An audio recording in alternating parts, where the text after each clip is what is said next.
Assalamu alaikum wa rahmatullahi wa barakatuh mes chers frères et sœurs. Aujourd'hui, Inch'Allah, nous allons parler du compagnon Abu Hurayra radiallahu anhu. Mes chers frères et sœurs en islam, le compagnon Abu Hurayra radiallahu anhu, de son premier nom Abd Shams, c'est-à-dire adorateur du soleil, embrassa l'islam devant le messager sallallahu alayhi wa sallam pendant que l'expédition de Khaybar battait son plein. C'est en l'an 8 de l'Hégire. Durant les 4 dernières années de sa vie, le messager sallallahu alayhi wa sallam sera côtoyé en permanence par cet exceptionnel compagnon à la mémoire prodigieuse. Avant de se convertir, Abu Hurayra radiallahu anhu était un salarié très démuni. Après sa conversion, il devint un personnage célèbre vouant ses adorations à Allah azza wa jalla l'unique. Le voici qui parle de lui-même. J'ai grandi orphelin et j'ai émigré très pauvre. J'ai été un salarié contre le repas de mon ventre, chez Bosra binti Razwan. J'étais à leur service quand ils installaient leur camp et je guidais leur caravane quand ils se déplaçaient. Et maintenant, me voilà, son époux, grâce à Allah azza wa jalla. Louange donc à Allah subhanahu wa ta'ala qui a redressé la religion et fait d'Abu Hurayra un imam. Étant doté d'une mémoire phénoménale, et bien qu'il fût un illettré, Abu Hurayra radiallahu anhu prit vite conscience du service important qu'il pouvait rendre à la religion musulmane. Il s'attela alors à préserver l'héritage religieux du prophète sallallahu alayhi wa sallam, puisqu'il n'avait pas de terre à cultiver ni de commerce à fructifier. Il réussit ainsi, dans de larges mesures, à sauvegarder de très nombreux hadiths de la tradition prophétique. Il se mit à transmettre les hadiths du prophète sallallahu alayhi wa sallam dès la disparition de ce dernier, si bien que des compagnons s'en étonnèrent en disant « D'où lui viennent ces hadiths? Quand les a-t-il entendus et appris ?» Le valeureux compagnon répondit avec clarté à ce genre de questionnement comme pour dissiper le doute qu'on voulait exprimer. Il avait dit, entre autres, « Vous dites qu'Abu Hurayra abonde trop dans la transmission des hadiths du prophète sallallahu alayhi wa sallam. Eh bien, mes compagnons muhajirites étaient occupés par leurs terres. Pendant ce temps, j'étais quelqu'un de pauvre qui accompagnait beaucoup le messager d'Allah sallallahu alayhi wa sallam. Je tenais à être présent quand eux s'abstenaient et je retenais dans ma mémoire quand eux oubliaient.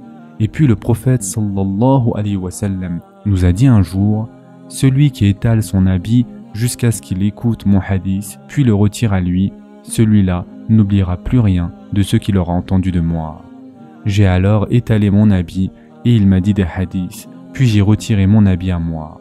Par Allah, je n'ai rien oublié de ce que j'ai entendu de lui.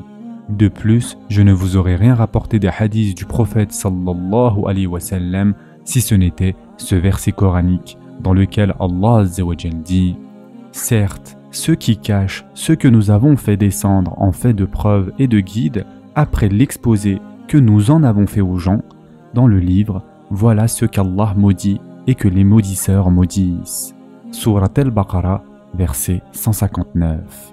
Une fois, le souverain Marwan ibn al-Hakam invita Abu Hurayra radiallahu anhu pour le tester sur le sujet de sa maîtrise du hadith.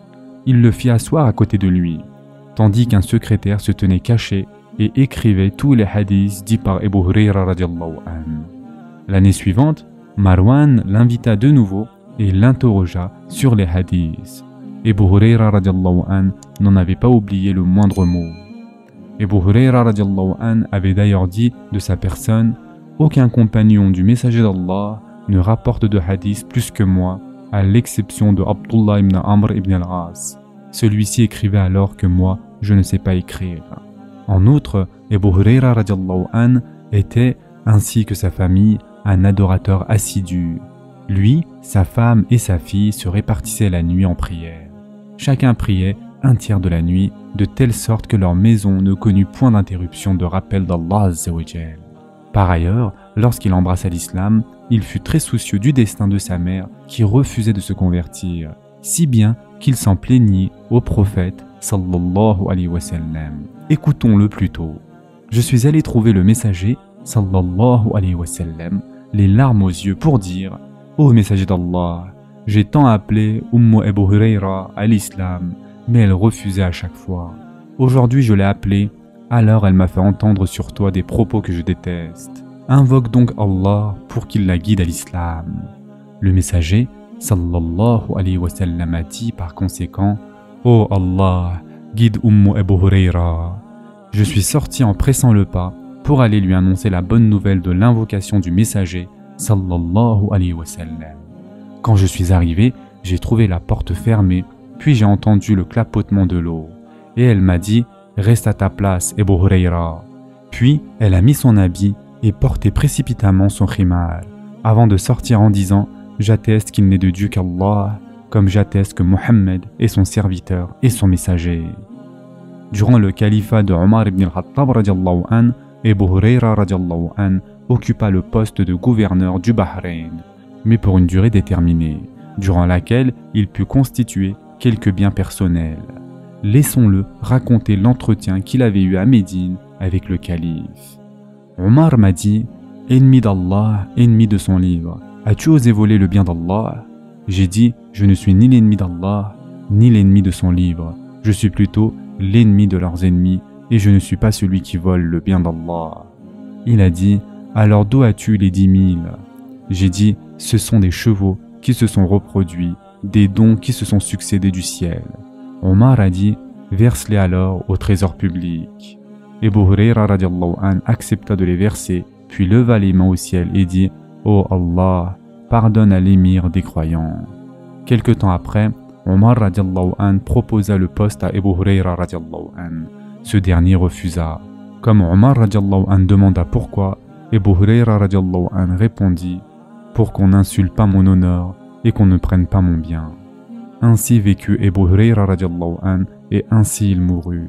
Il mourut à l'âge de 75 ans en l'an 59 de l'Hégire et il fut enterré dans le cimetière d'Al-Baqi. Ce sera tout pour aujourd'hui. En attendant, prenez soin de vous mes chers frères et sœurs et à très prochainement, Inch'Allah.